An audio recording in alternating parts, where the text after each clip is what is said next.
আপনারা সবাই মিলে বলতে চাইছেন আমি মিথ্যেবাদী। তাহলে আজকে সব বন্ধুরা, গৃহপ্রবেশ সিরিয়ালে আজকে প্রথমেই দেখতে পাবো আদি স্টিফেনি দিদির বাড়িতে এলে স্টিফেনি দিদি আদিকে কফি দেয়।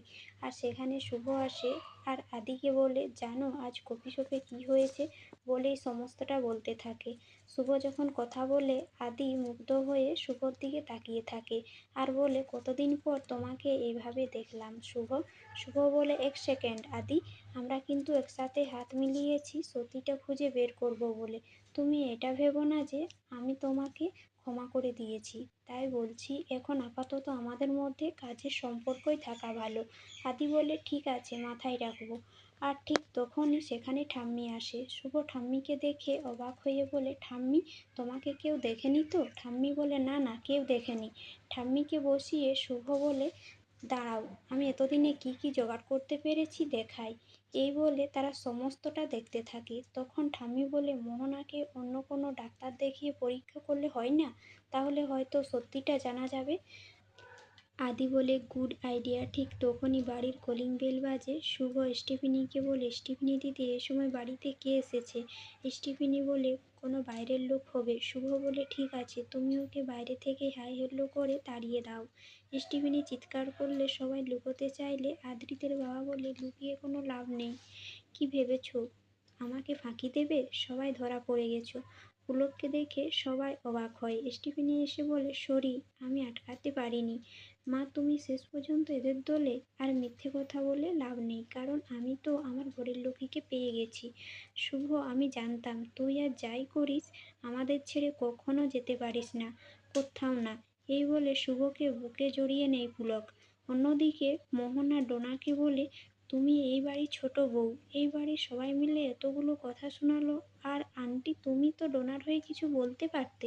ডোনা বলে, ছোট কাম্মা? ছোট কাম্মা বলে, আমি তো ডোনার হয়ে বাড়ির সবাইকে কথা শুনিয়েছি। ছোট কাম্মা বলে, এইভাবেই মোহনা আর ডোনাকে হাতে রাখতে হবে।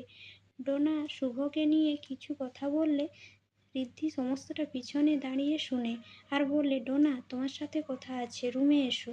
অন্যদিকে শুভ পুলককে বলে, বাবা, তুমি তো সবটা বুঝলে কি করে? পুলক বলে, আমার তো সকাল থেকেই আদির ব্যবহারে খটকা লাগছিল।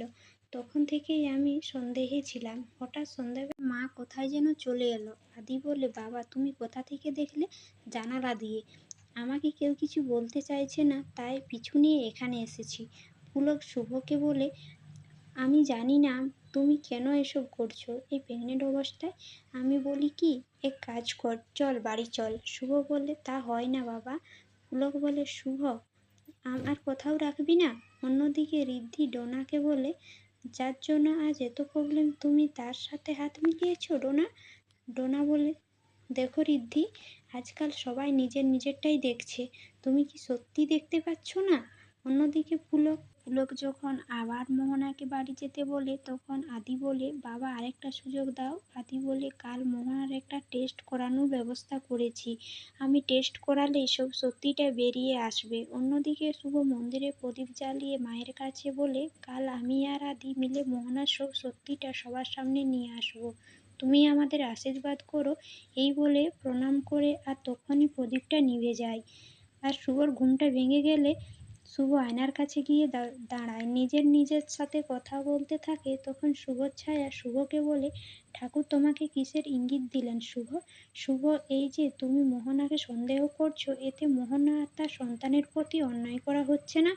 একজন মেয়ে হয়ে আরেকজন মেয়ের সাথে অন্যায় তুমি কি করে করতে পারছো শুভ? একজন মা হয়ে আরেকজন মায়ের কষ্ট অস্বীকার করতে চাইছো না শুভ? শুভ নিজের ছায়ার কথা শুনে মনে মনে বলতে থাকে, আদি মোহনাকে কালকে ডাক্তারের কাছে নিয়ে যাওয়ার আগেই আমাকে একবার কথা বলতেই হবে।